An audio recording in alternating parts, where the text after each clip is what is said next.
Deuteronômio 30:16.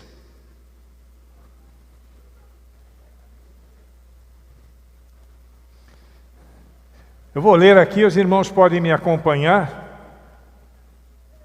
E o tema da nossa mensagem hoje é: ajuste sua vida com Cristo hoje. Olha para a pessoa do lado e repete com ela esse tema: ajuste tua vida com Cristo hoje. Aí você vai falar: uai, mas está doido, pastor? Minha vida já está ajustada com Jesus. É igual sintonia de carro, de rádio. Você já viu como é sintonia de rádio? Esses dias tomei uma surra lá na rádio, lá na Tropical, né? No programa. Eu fazendo a sintonia, aí chegava no lugar, virava para cá um pouquinho, ficava melhor. Virava para lá, ficava melhor. Então, a sintonia você tem que procurar a melhor forma, mas tem sempre alguma coisa que precisa ser ajustada. E por falar em rádio, amanhã a nossa entrevista é com a diretora do hospital, a irmã da Lila. Nós vamos entrevistá-la, eu e o Renato Porto, meu fiel escudeiro ali da rádio, nosso companheiro na locução daquela rádio. Vamos ler então Deuteronômio 30, versículo 16, e preste atenção, e a partir de agora vamos ficar em silêncio e vamos ver o que Deus tem para falar para nós. Pois hoje ordeno a vocês que amem o Senhor, o seu Deus. Andem nos seus caminhos e guardem os seus mandamentos, decretos e ordenanças. Então vocês terão vida e aumentarão em número, e o Senhor, o seu Deus, os abençoará da terra em que vocês estão entrando para dela tomar posse. Palavra de Deus para edificação da nossa vida. Todo o povo de Deus a uma só voz diz: amém. Jesus, sem dúvida nenhuma, ele marcou a história da humanidade quando ele esteve entre nós. E deixa eu esclarecer, ele esteve entre nós. Que Jesus está aqui agora conosco. Mas eu me refiro quando ele esteve na terra como Emanuel, Deus conosco, né? Jesus encarnado, Deus encarnado. E ele fez muitas coisas, ele marcou a história da humanidade, marcou tanto que até o calendário, né, nosso hoje é marcado pela pessoa de Cristo. Hoje nós estamos no ano 2024, depois de Cristo. E só para fazer um ajuste aí, que tem gente que acha que Jesus nasceu no ano 0. Não, ele nasceu 5 anos antes do calendário. Então ele nasceu 5 antes de Cristo, né? Ué, por que é 2024 depois de Cristo? Então seria 2029, não, é 2024. O porquê desse calendário ser assim, não me pergunte, que eu não sei, né? Eu não me preocupei com isso. O importante é que ele nasceu, esteve no meio de nós, e vive, e reina, e está aqui nesse momento. Então, durante o seu tempo como Emanuel, sabemos que de todas as coisas que ficaram latentes enquanto ele caminhava na humanidade, foi o poder que emanava dele o que mais marcou a sua história. Marcou a vida de todos aqueles que conviveram com ele, de todos aqueles que viveram no seu contexto, e marca a nós nos dias de hoje também, e marcará certamente todos os que vierem a conhecê-lo um dia. A autoridade de Jesus Cristo, o poder de fazer milagres, de fazer coisas sobrenaturais, as suas palavras certamente transformaram a vida de muitas pessoas ao seu redor. Aliás, até hoje continua transformando. A minha vida, por exemplo, ela é prova da transformação operada por Cristo. A sua vida também foi transformada por Ele, e se ainda há alguma coisa para ser transformada na sua vida, então de fato você precisa fazer algum ajuste, porque é necessário que a nossa vida esteja alicerçada em Cristo, para que a gente possa ter a vida transformada. A não ser que você ainda não tenha conhecido a Jesus Cristo. Se você ainda não o conheceu, eu sugiro a você que se aproxime de Cristo, porque aí a sua vida de fato será completamente transformada. poder de Jesus Cristo, ele se estende até os dias de hoje. Eles não cessaram lá quando Jesus foi arguido aos céus, né? Ali em Atos capítulo 1, versículo 8, 9, quando ele vai para os céus, ali não acabou o poder dele não. Por quê? Porque ele vive ainda e ele vive através dos seus discípulos, que somos nós. Por isso que a gente diz assim, Cristo vive em mim. Ele vive através dos seus discípulos, de cada um de nós, através do Espírito Santo de Deus que habita em nossa vida. Eu sei que você já sabe, mas é sempre bom lembrar. Todos aqueles que colocam a sua fé em Jesus Cristo têm acesso a esse poder transformador de Cristo. Transforma mesmo, de verdade. É o poder que capacita as pessoas, a fim de que as pessoas vivam em uma vida alinhada à vontade de Deus. E que se transformam, depois de alinhados, depois de ajustados, se transformam em testemunhas vivas e propagadores do Evangelho de Cristo, em todo o contexto. E é isso que Deus espera de nós, que nós sejamos testemunhos vivos. Na escola, no trabalho, na roça, na usina, em qualquer lugar que estejamos, na família, com os vizinhos, com os amigos. É o próprio Jesus que disse o seguinte aos seus discípulos, e inclusive diz a nós também, porque essa palavra é atemporal, ela se aplica a todos nós. Estes sinais acompanharão os que creem. Em meu nome expulsarão demônios, falarão novas línguas, pegarão em serpentes, se beberem algum veneno mortal, não lhes fará mal nenhum. Imporão as mãos sobre os doentes e estes ficarão curados. Inclusive, uma hora dessa eu vou fazer uma explanação só sobre esse versículo, para que a gente tire algumas dúvidas. Mas eu quero de cara afirmar uma coisa para você. O poder de Cristo que atuou há 2000 anos atrás é o mesmo poder que atua no dia de hoje, porque Cristo é real e está disponível o seu poder a todos aqueles que nele depositam a sua fé. Diante dessa minha afirmação, tem uma questão que vem à tona e a gente não pode desconsiderar.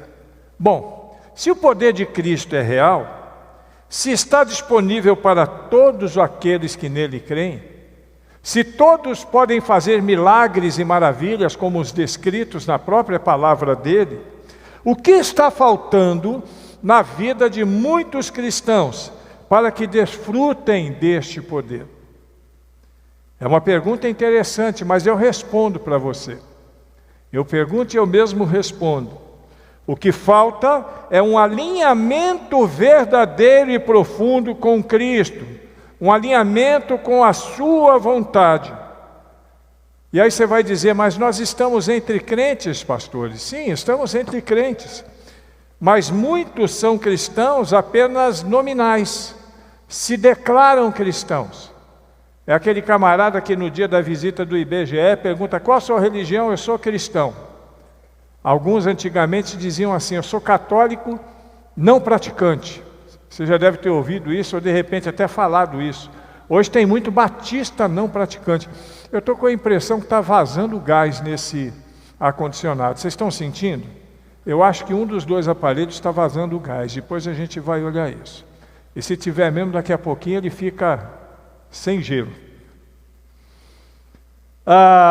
Muitos então são cristãos nominais, frequentam igreja, são arrolados como membros, são batizados, mas apesar de tudo isso, não têm compromisso com o verdadeiro dono e fundador da igreja, que é o nosso Deus eterno, o nosso Senhor e Salvador.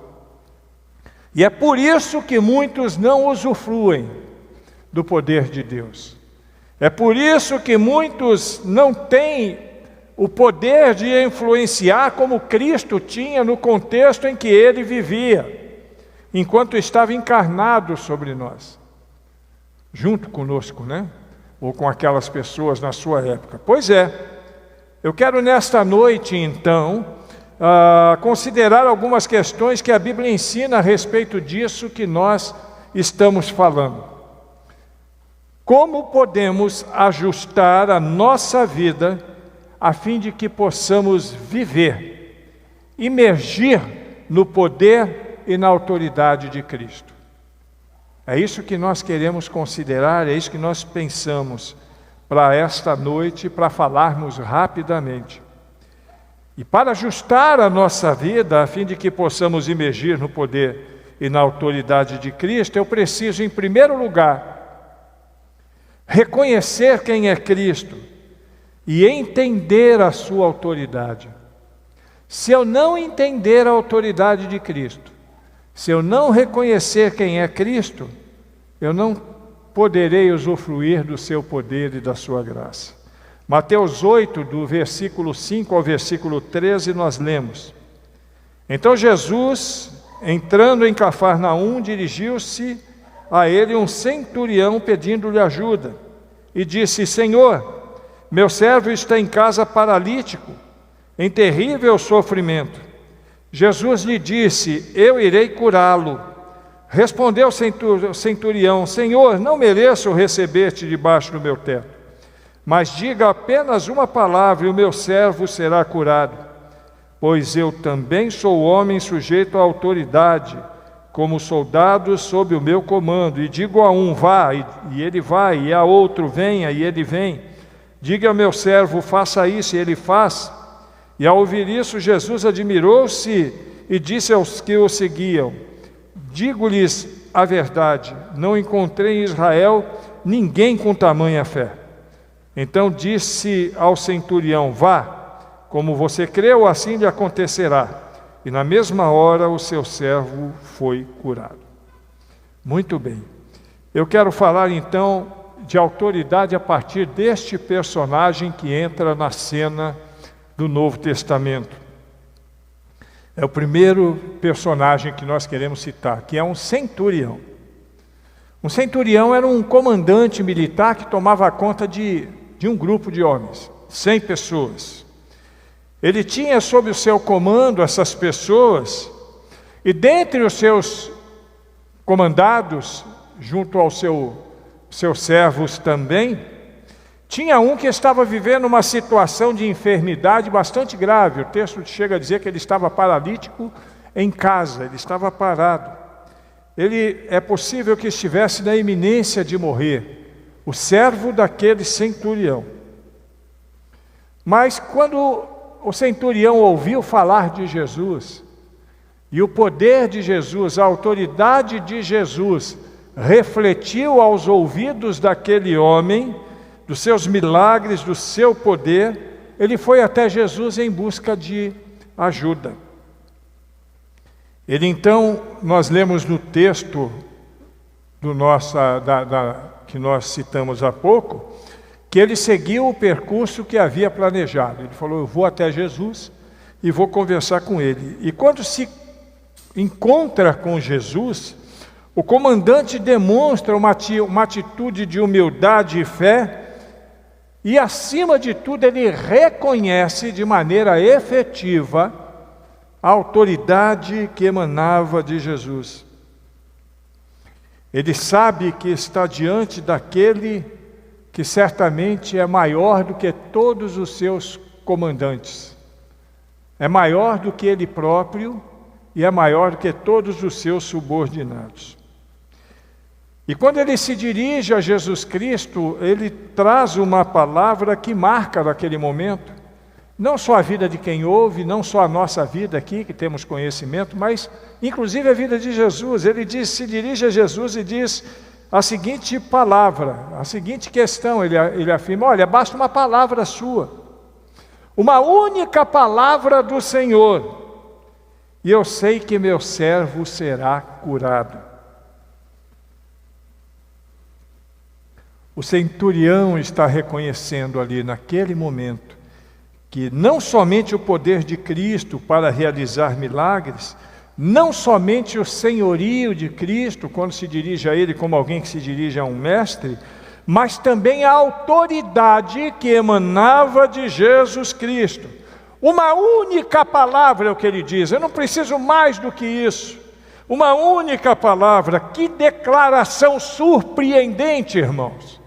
Que declaração bonita, aquele comandante entendia e com muita clareza a questão da autoridade que Jesus possuía. Ele vivia num contexto militar, e no contexto militar, hoje em dia, se você perguntar qual é a base do militarismo, são duas palavras, hierarquia e disciplina. Naquela época não era diferente não, era isso também. Hierarquia e disciplina, e aquele homem entendia exatamente isso, ele sabia que a autoridade resultante da palavra que Jesus proferiria ali, de uma única palavra, teria o poder suficiente para trazer restauração total à vida do seu subordinado. E certamente ele testemunharia, seria um testemunho público para todos aqueles que estivessem ao seu redor. Que Jesus incomparável, Será que existe outro que seja igual a Cristo? Sua autoridade, queridos, é considerada no contexto como algo tremendo, algo grandioso. E não só naquele momento com esse centurião, mas em todos os lugares por onde ele andava, ele falava com autoridade. Ele tinha autoridade. Se alguém quer ter a vida transformada, se alguém quer ajustar a sua vida com Deus, precisa reconhecer a autoridade de Jesus Cristo. Eu vou dar um outro exemplo. Quando ele terminou de pregar o famoso sermão do monte, a multidão ficou em estado de êxtase. Imagina você ouvindo aquele sermão. É gostoso ouvir uma pregação de um pastor que é comedor de feijão como eu. Imagina você ouvindo um sermão pregado pelo próprio Cristo. Sermão do monte, aquele povo ficava em êxtase. E olha o que Jesus falou, Olha o que nós lemos lá em Mateus, no capítulo 7, dos versículos 28 e 29. Quando Jesus acabou de dizer essas coisas, as multidões estavam maravilhadas com o seu ensino. Por quê? Porque, juntos, ele as ensinava a autoridade, não como os mestres da lei. Não adiantava ser mestre se não tivesse autoridade. Não adiantava conhecimento se não tiver autoridade. Jesus tinha autoridade, e isso era dele, era natural. E ele deseja que nós também nos submetamos a esta autoridade dele, reconhecermos essa autoridade. Você quer ajustar a sua vida, querido? Você quer ajustar a sua vida a fim de usufruir e emergir no poder de Cristo? Então reconheça a autoridade dele. Aí você vai conseguir dar um primeiro passo em direção ao ajuste da sua vida. Em segundo lugar, para ajustarmos a nossa vida, a fim de que possamos emergir no poder de Cristo, precisamos buscar um relacionamento de mais intimidade com Ele. Preste atenção nisso. Precisamos de um relacionamento de intimidade profunda e real com Jesus Cristo. E aí eu vou ler um texto e falar de outro personagem. Lucas capítulo 10, versículos 38 a 42. Caminhando Jesus e os seus discípulos, chegaram a um povoado, onde certa mulher chamada Marta o recebeu em sua casa. Maria, sua irmã, ficou sentada aos pés de Jesus, ouvindo-lhe a palavra. Marta, porém, estava ocupada com muito serviço. E aproximando-se dele, perguntou: Senhor, não te importas que minha irmã tenha me deixado sozinha com o serviço? Dize-lhe que me ajude. E respondeu o Senhor: Marta, Marta, você está preocupada e inquieta com muitas coisas. Todavia, apenas uma é necessária. Maria escolheu a boa parte, e essa não lhe será tirada. Esse segundo personagem que nós vamos seguir aqui é a Maria, que nós vamos ouvir aqui é Maria, irmã de Marta, irmã de Lázaro, conhecida. Quando ela escolhe se assentar aos pés de Jesus Cristo, ela está expressando o seu desejo de aprender, de conhecer e de se relacionar de maneira mais profunda com Ele. Ela está buscando intimidade real com Cristo.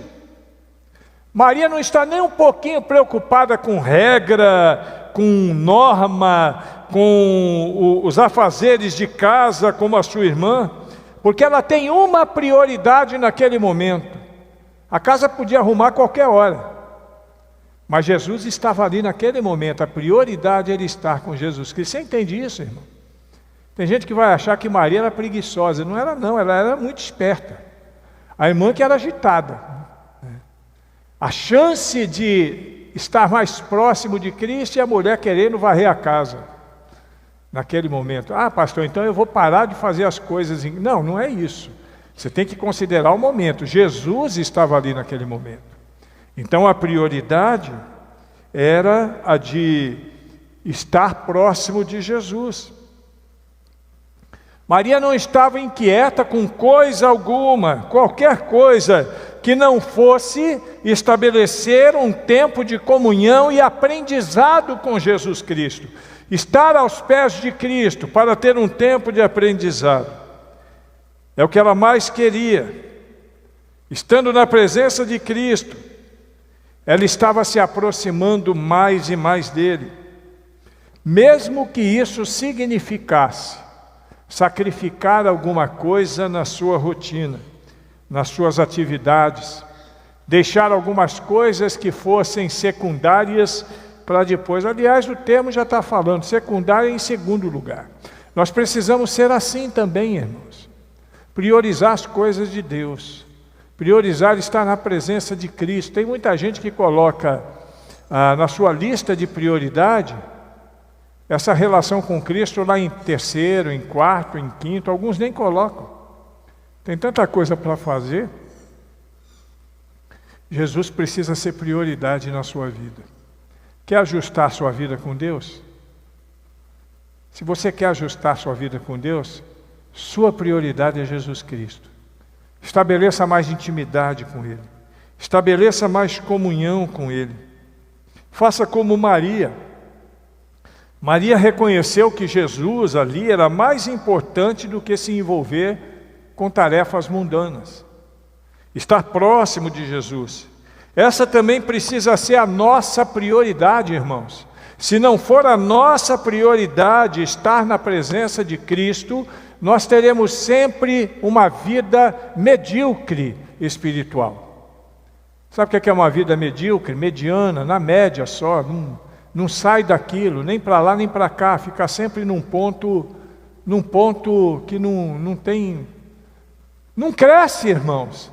Quantos crentes nas nossas igrejas que não crescem, entra ano, sai ano, entra ano, sai ano, entra ano, sai ano, sempre a mesma coisa. Frequenta a igreja, entrega dízimo, mas não se envolve com nada, não está nem aí com nada, não tem vida com Deus, porque não tem intimidade com Cristo. Nós precisamos ter intimidade com Cristo. Estar aos pés de Cristo significa isso. Ouvir Deus falar. Aí você vai dizer, mas Jesus não está aqui, como é que eu vou ouvi-lo falar? Através da palavra de Deus. Nós precisamos buscar um relacionamento de intimidade maior a cada dia. Estar aos pés de Cristo e adorá-lo. Quando Maria busca essa relação de intimidade, ela demonstra exatamente o que está no seu coração. Ali ela está demonstrando, a prioridade não estava aqui não. Aqui também ajuda a administrar, mas a prioridade dela estava aqui. Ela demonstra o desejo de estar próxima do seu mestre. E nós vemos que ela estava no caminho certo. Você tem dúvida disso?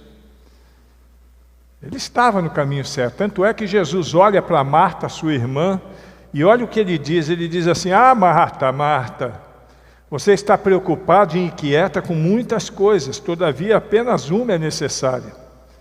Maria escolheu a boa parte, e esta não lhe será tirada. Em outras palavras, Jesus está dizendo: Marta, está dando mole, Marta. Sua irmã está certa. Não reclama dela não, ela está certa. Ela escolheu a melhor parte. Porque o que ela escolheu nunca vai ser tirado dela. A palavra de Deus, quando chega no nosso coração e encontra a guarida no nosso coração, você nunca mais perde aquela direção. Pastor, eu conheço muita gente que se desviou. Eu acho que muitos desses que se dizem desviados nunca tiveram uma experiência de verdade com o Cristo. Porque se tivessem tido, diante de uma circunstância difícil, diria assim: para onde iremos nós, se só Cristo tem palavras de vida eterna? A gente pode passar momentos difíceis? Passa. Nos meus 36 anos de vida cristã, já passei muitos momentos difíceis, mas nem cogitei a possibilidade de abandonar Cristo, de deixar de me relacionar com Ele. Em alguns momentos eu dei aquela coisa do nós trupica, mas não cai, Alguns momentos eu tive isso, mas nada que fosse também afetar meu bom testemunho ou qualquer coisa assim. Mas eu sempre pegava de volta e falava: opa, é por aqui, o meu caminho é por aqui, é com Cristo. A escolha de Marta demonstrou o anseio muito grande para que ela pudesse ter cada vez mais uma comunhão profunda com Cristo. Maria, Maria tinha uma sede espiritual.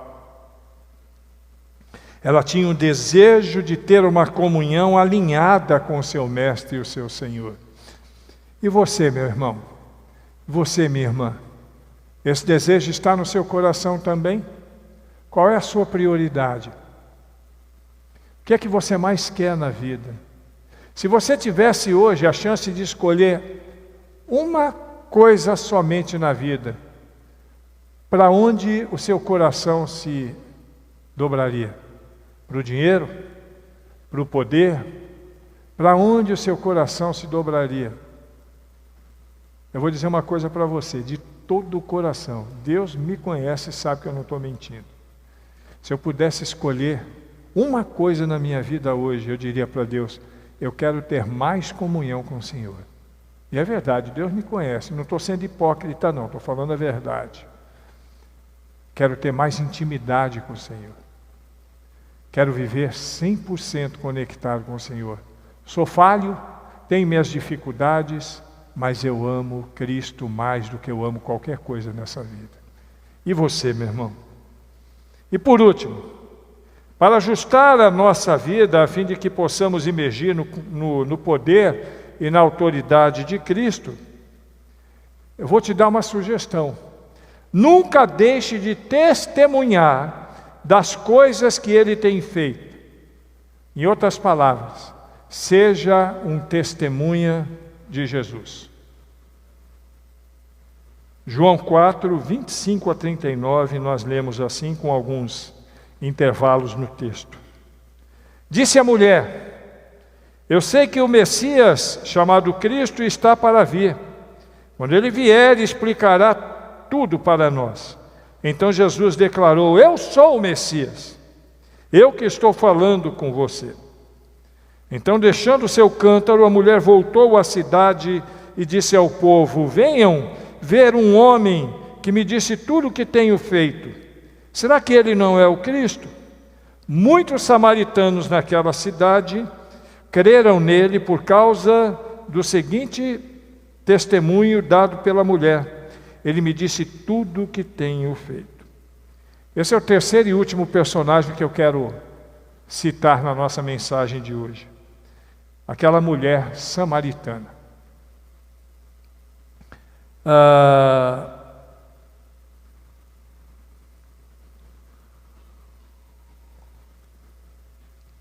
Eu não sei o nome daquela mulher.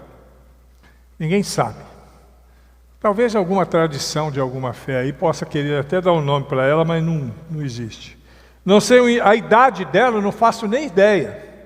Seu endereço, se ela era bonita, se ela era feia, se ela era loura. Acredito que não, né? Loura ali naquele contexto não dava porque não tinha tinta, né?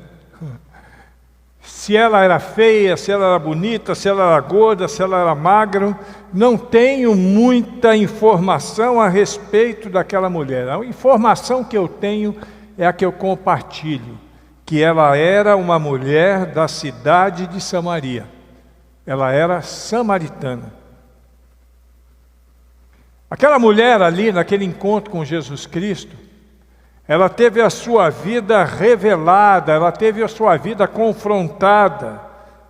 Jesus ali, para aquela mulher, naquele momento, demonstrou mais uma vez o seu grande poder. Falou para ela a respeito de coisas da sua intimidade, a respeito de marido, de namorado, essas coisas todas. Falou de suas frustrações. Ele afirmou que poderia de fato dar uma vida diferente para ela. Olha, mulher, eu posso te dar uma vida diferente, uma vida apropriada. Jesus é uma referência para aquela mulher naquele momento.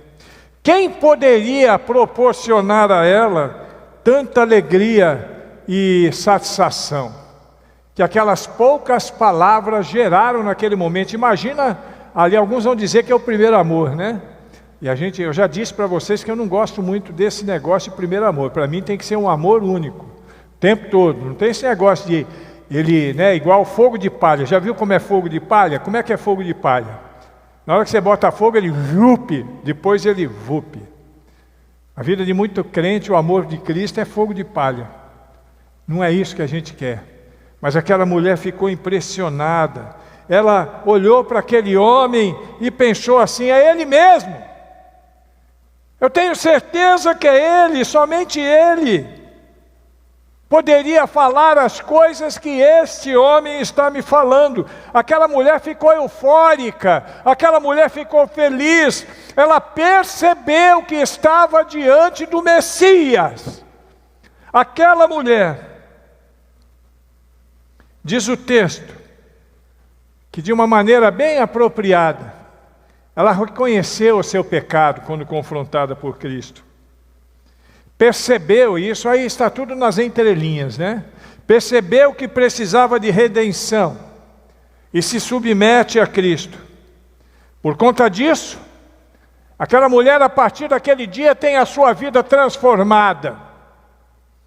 Ela deixou o seu cântaro para trás, correu para a sua cidade, Samaria, e a partir daquele momento, a mulher não ficou mais quietinha num canto, não. Ela falava muito, o tempo todo, para os seus conterrâneos, que ela havia encontrado Cristo. E a partir daquele momento, aquela mulher, como eu e você, ficou esperando que Cristo viesse buscá-la para a glória. Agora, ela não ficou quietinha no canto, como eu disse, não. Aquela mulher se transformou numa testemunha de Jesus. É isso que Deus espera de nós, irmãos. Porque uma vida transformada pelo poder de Deus nos convida a sermos testemunhas dele no mundo, falarmos o seu amor, testemunhar a outras pessoas, como aquela mulher testemunhou para os habitantes de sua cidade sobre Jesus, convidando-os para que pudessem se encontrar com ele. A Bíblia não fala, mas eu fico imaginando quantos samaritanos se dobraram a Jesus Cristo por influência daquela mulher. E é isso que Deus espera de nós. Quer ajustar sua vida com Deus? Torne-se um testemunha de Jesus. Torne-se um testemunho ativo de Jesus. Fala do amor de Deus, investe no testemunho, no evangelismo. A experiência pessoal daquela mulher, o impacto que ela teve na sua vida, foi poderosa para que ela pudesse falar a outras pessoas. Não sei quantos, mas eu sei que muitos. Seu testemunho levou, sim, muitos samaritanos a se dobrarem a Jesus Cristo. E agora a pergunta que não quer calar: você tem sido testemunha de Jesus? Ou você só lembra de Jesus quando está na igreja, ou quando está no perigo? Você tem sido testemunha de Jesus?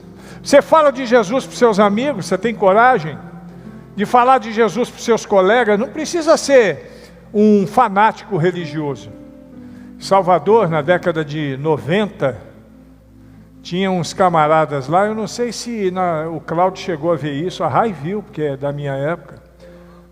Na Lapa, eles se vestiam de preto, ficava todo sujo, barbudo. Né? Não é esse tipo de testemunho que a gente quer.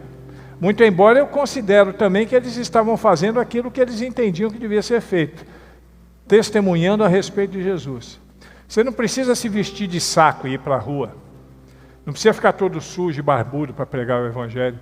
Prega o Evangelho como você é. Prega o Evangelho no seu contexto. Você tem sido testemunho de Jesus? Você tem falado de Jesus Cristo nos contextos por onde você anda? Você tem levado as pessoas ao conhecimento do Mestre? Você tem se envolvido e empregado o Evangelho de Cristo com as pessoas que estão no seu redor? Você se envolve com a sua igreja nessa ação missionária, irmãos? A nossa igreja é missionária. Eu não sei você, mas a nossa igreja é uma igreja missionária. Nós queremos pregar Jesus, sim, falar de Jesus em todo canto. Amanhã, a partir das 7 da manhã, já estarei falando de Jesus, lá na Escola IEDA. Na sequência, estarei na secretaria. Na quarta-feira, estarei no CAPES. Na quinta-feira, estarei no quartel, e depois no DETRAN, e depois no hospital. Na sexta-feira, de novo no IEDA. Você sabe por quê, irmãos? Isso não é ativismo religioso, não. Isso é vontade de propagar o meu Cristo a todas as pessoas. Isso tem que estar no teu coração também, com a mesma ênfase que está no meu. Alguém pode dizer, pastor, você é remunerado da igreja. Olha, eu vou dizer para você, mesmo que eu não ganhasse nada, eu faria isso. Porque eu amo a mensagem da cruz. Eu amo o Evangelho de Cristo. Eu amo Jesus Cristo. E vou falar dele por onde eu estiver. Eu quero dizer para você que Deus nos comissionou como seus testemunhos na terra. Olha o que Lucas diz aqui no capítulo 1, no versículo 8, transcrevendo palavras do próprio Jesus ao povo que o ouvia minutos antes dele ascender aos céus. Mas vocês receberão poder quando o Espírito Santo descer sobre vocês. E serão o quê? Serão o quê? Aonde? Em Jerusalém e em toda a Judéia, Samaria e até os confins da terra. É isso que a nossa igreja faz quando levanta oferta missionária. Aqui, na Bahia, no Brasil e nos confins da terra. Reconhecer a autoridade, ter mais intimidade, é isso que Deus espera de nós, e sermos testemunhos fiéis da sua graça e do seu amor. Acredite no que eu vou te dizer agora, irmãos. Eu não falo do que eu li, mas eu falo do que eu vivi. Esses ajustes vão te dar capacidade. Vão dar capacidade para nós podermos revelar aos homens o poder de Deus, a sua misericórdia e a sua graça. Esse ajuste, ou estes ajustes, nos tornarão aptos a cumprirmos com excelência a ordem de Jesus Cristo da grande multidão, da grande comissão. E como resultado direto disso tudo, quer dizer, você faz isso tudo, você se envolve com tudo isso, mas tem o retorno. Seremos extremamente abençoados. Alinhe a sua vida ao poder de Cristo. Ajuste a sua vida em nome de Jesus. Meu irmão, eu tenho 65 anos e eu sei do que eu estou falando. Metade da minha vida sem Deus, metade da minha vida com Cristo. E eu sei o que Cristo tem feito na minha vida. Ajuste a sua vida a cada dia. E para isso, então, reconheça quem Ele é e a sua autoridade. Reconheça que Jesus é o Senhor e que você é um servo, um filho, uma pessoa amada, escolhida para viver com Deus por toda a eternidade. Segundo lugar, busque um relacionamento íntimo com Ele. Não um relacionamento raso, não é isso que a gente quer. A gente quer se aprofundar, a gente quer profundidade. E em terceiro lugar, seja uma testemunha fiel daquilo que Deus tem feito através de Jesus Cristo. Viva a grande comissão como um desafio para a sua vida. Pastor, eu gostaria de fazer, mas não sei como. Aí eu vou fazer igual o pessoal do... Quem lembra do Herbalife? Quer ficar magro? Pergunte-me como. Lembra disso? Então, quer pregar Jesus e não sabe? Pergunte-me como. Pastor, me ensina aí, a gente vai conversar, eu vou orientá-lo e a gente vai seguir junto no nome de Jesus Cristo. Amém, irmãos? É isso que Deus espera, é isso que Deus quer, é isso que essa igreja anseia. Essa igreja anseia por isso. Sabe por que a nossa igreja não cresceu mais ainda? Porque tem pouco envolvimento. Com todo respeito aos que se envolvem, tem muita gente que não se envolve. Vamos nos envolver, vamos viver isso, falar do amor de Deus em todos os contextos. Você não pode ir comigo no quartel, no hospital, no Detran, no CAPES, na escola, na secretaria. Fala do amor de Deus no seu trabalho, já está de um bom tamanho. Fala do amor de Deus na sua família, já está de um bom tamanho. Faça isso e Deus vai nos abençoar. Compartilhe o Evangelho de Cristo em todos os lugares. E para terminar, viva para a glória de Deus. E a glória de Deus se manifestará na sua vida. Feche os seus olhos e curve a sua cabeça.